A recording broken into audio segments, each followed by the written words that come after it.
on the show today, Karem invented the third course, but how about the fourth one, Petits fours?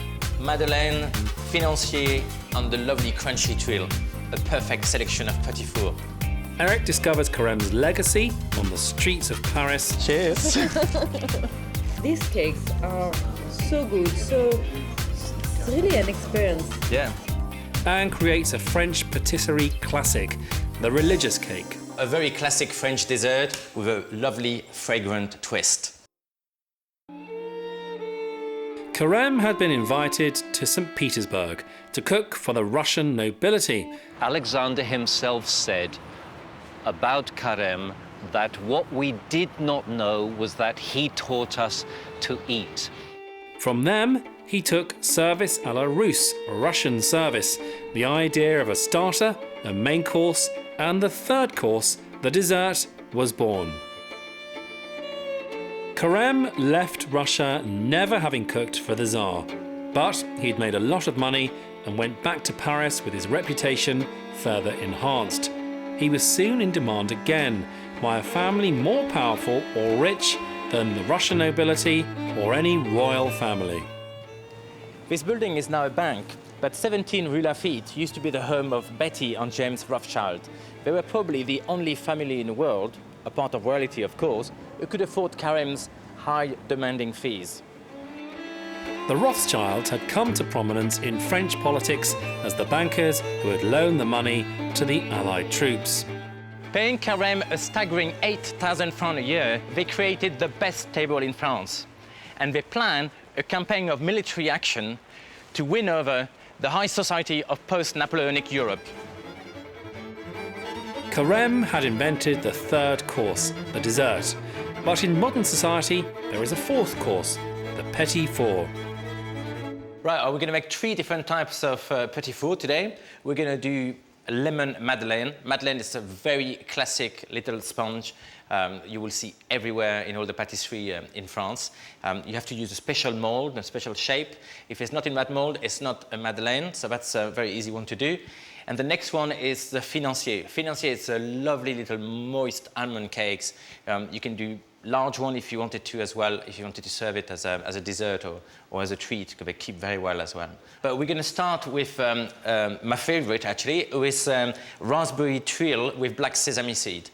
Tuile means slate, a curved slate on the top of a roof, and that's because of the shape we're going to give to our cooked little biscuit. But this one needs to rest in the fridge before we cook it, so that's why I'm starting with this one.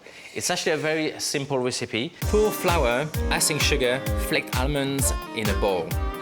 Add unsalted butter, raspberry puree and sesame seeds, and a squeeze of lime. Mix thoroughly and leave to set in the fridge. Right, so we're going to crack on with our madeleine. First of all, I put the butter, and I'm just going to pour the clear honey to it. Okay, right, so the next step is to mix our dry ingredients. So sieve plain flour, we've got some icing sugar and baking powder to make it rise.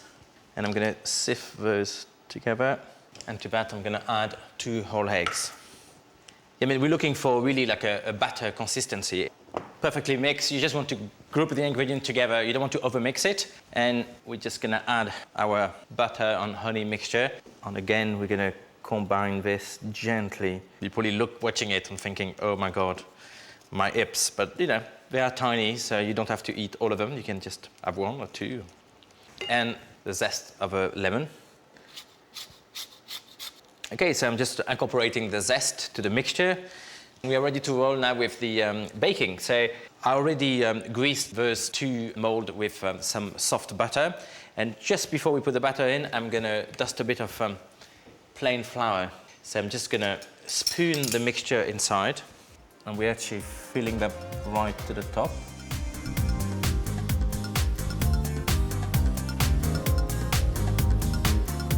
Sift together icing sugar, flour, ground almonds,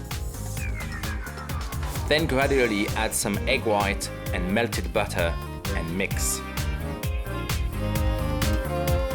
And it's not like the Madeleine where you have like the classic shape for the tin.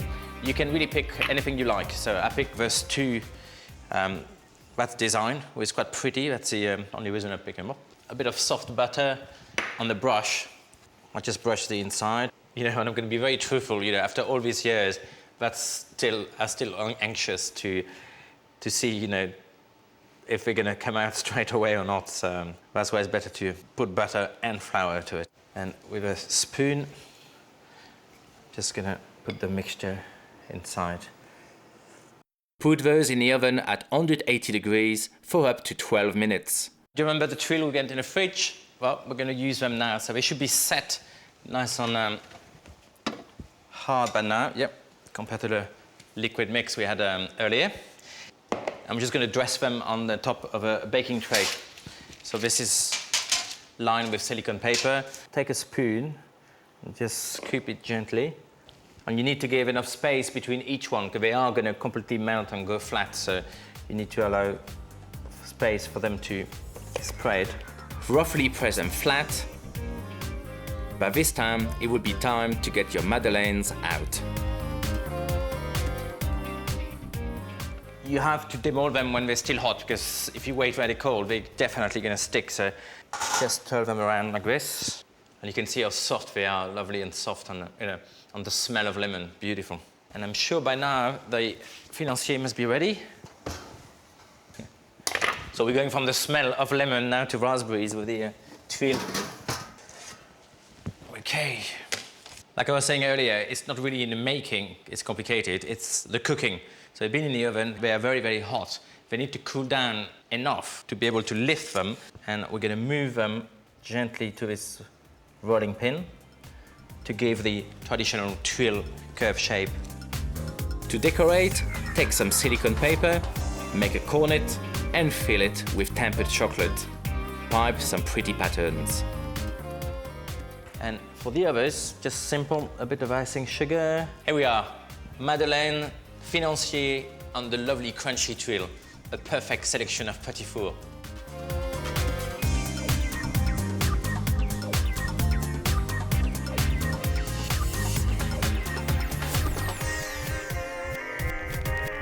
By the time Karem was in his 40s, his health had deteriorated.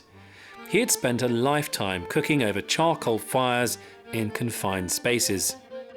He finished his days in his Parisian apartment, writing what are now his legendary cookbooks, Art de la Cuisine Française and La Pâtissière Royale. 200 years later, his books are still being read and still influencing the great chefs. Every street in Paris has its own little pastry shop that makes choux pastry and meringues and puff pastry. Yeah. Without knowing it, you know, you have learnt all these recipes that come back to Karem. To him, yeah. And that was 200, I mean, that book is 200 years old. Karem, first at Bailey's and then at his own shop, Karem's later, had started his own revolution during the final years of the French Revolution. And if you want evidence, it's all around you here in Paris.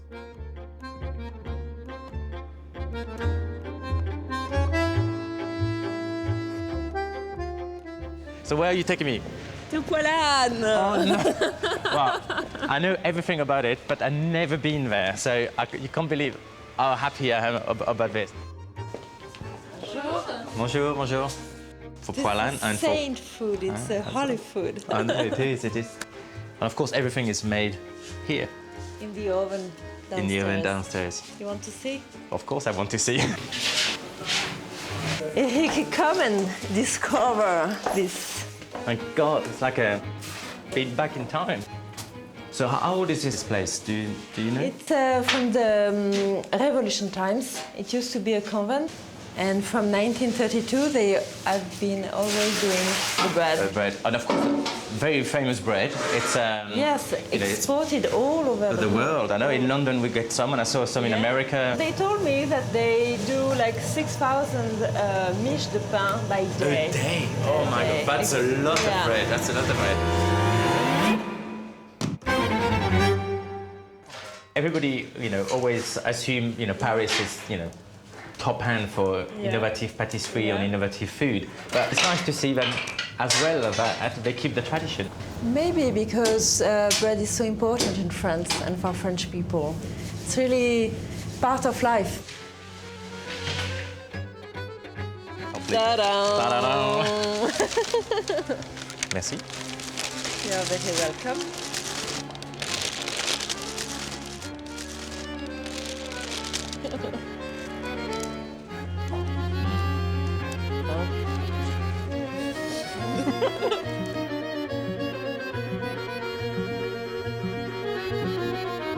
So where are we going now?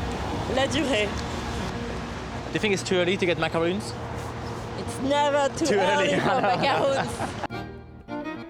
If Polan represents the bakery of Karem's humble beginnings, Ladurée on the Champs-Élysées shows the great man's influence on patisserie today. So how did you discover this place? When I was a little girl, my grandmother used to bring me after shopping to have a cup of tea and to have macaron because she was, teaching me. From being young, you have already straight away a great education. So what else have we got here? And look at this, that's so beautiful. It's kind of a revival to use flowers inside the cakes, like rose petal or violet essence, but you have to be careful as well because, you can end up having a cake that tastes like your grandmother's soap, like a strong lavender, and if it's too much, it's too much. So if you have to pick something here, what will be your favorite? And this one, and then this one, and then... Okay, you only got one choice. Maybe I will try the Religieuse à la violette, because I never tried the Religieuse à la violette. I think I will try the raspberry with rose petal, that looks very good too. I had one last week, that's why. So. Oh, really? Ladurée is Paris's most famous patisserie chain and has a certain chef's creations adorning the walls. We are here at Ladurée with the institution of patisserie in Paris, and they got Karem's pictures on the wall. So it's not just me who get excited about him, who follow his footsteps. It's, everybody really does. So nice to see those pieces there. Cakeys? Yes. Elise is trying the religious cake, a choux pastry with a violet-flavoured crème pâtissière inside. Look inside, the colour. I know, it's amazing.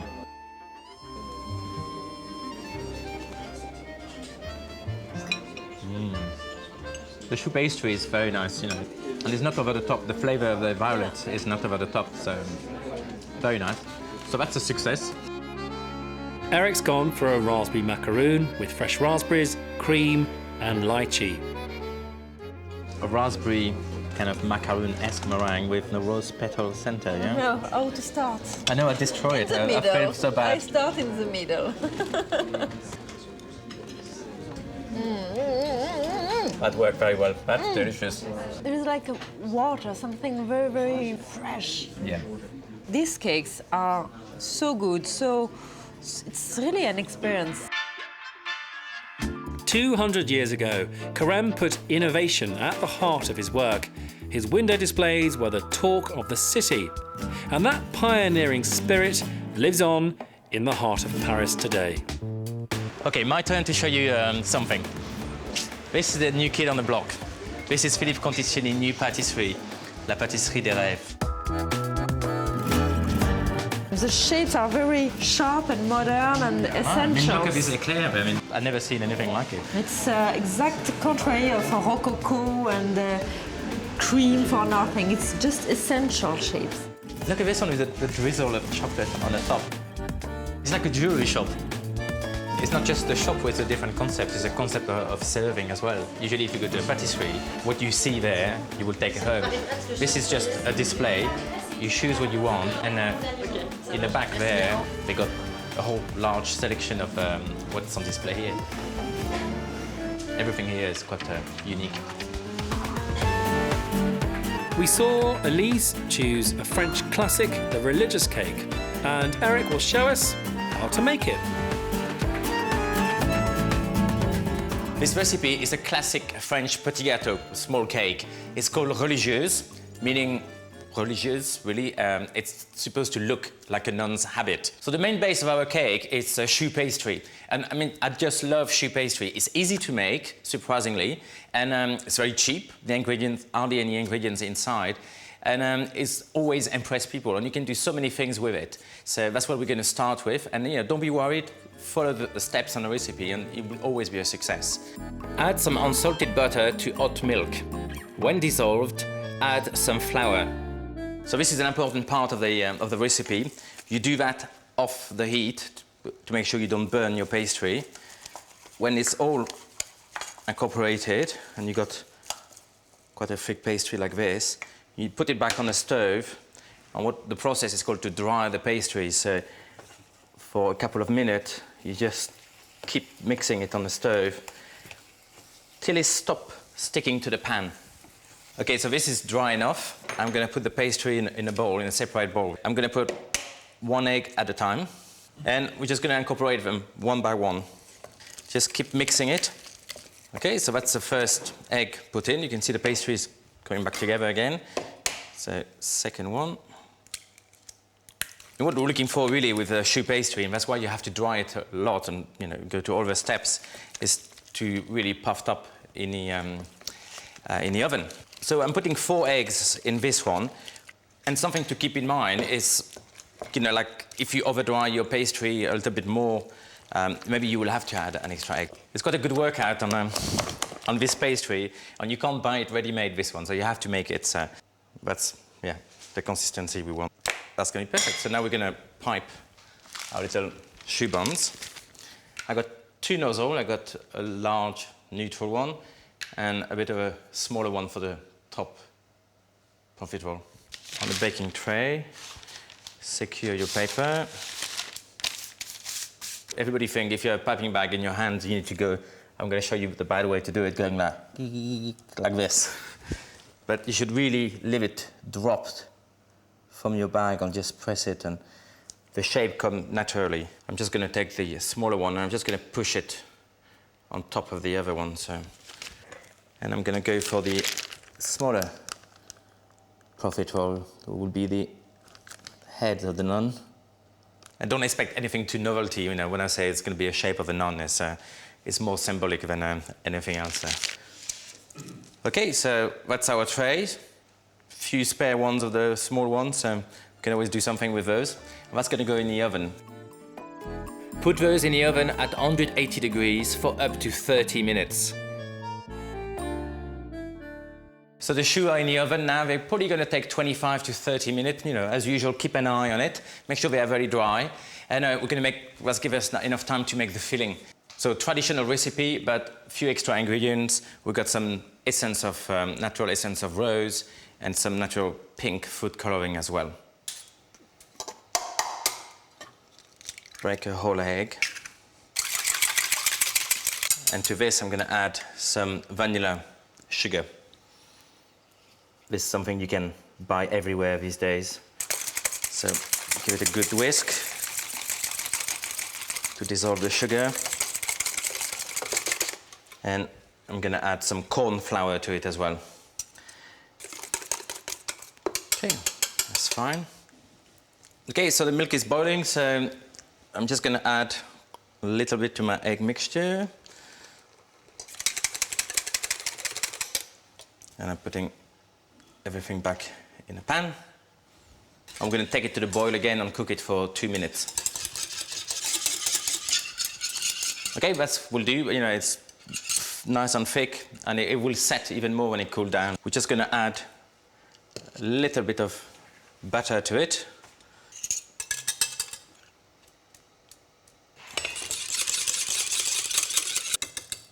Before we use it, that needs to be completely cold, so I'm just going to transfer it in a bowl, and I'm going to put it in the fridge. Okay, and you need to wrap it with some film just to stop the having a skin on top of your custard. So that's going to go in the fridge to cool down.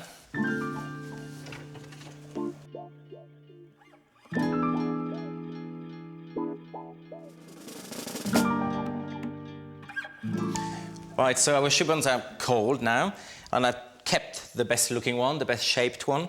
So we're going to fill them with a crème pâtissière. You can see it's nice and firm, so I'm going to loose it up a bit with a whisk. And we're just going to add a little drop of pink food coloring. So I'm just going to put 1 little drop to start with. And next, the rose essence, just a few drops. It's just a little hint. You know, we've got some beautiful vanilla already and some nice ingredients, so you don't want to cover it too much. Do a hole on the top of the large choux buns. Then put the crème pâtissière in a piping bag and fill the buns. Okay, so now we're going to decorate them. So to do that, I got some white fondant here. What we're going to do is we're just going to put it in a saucepan and we're going to warm it up almost to body temperature. So if you put the back of your finger on the top, you should just start gently heat on it, so just over body temperature.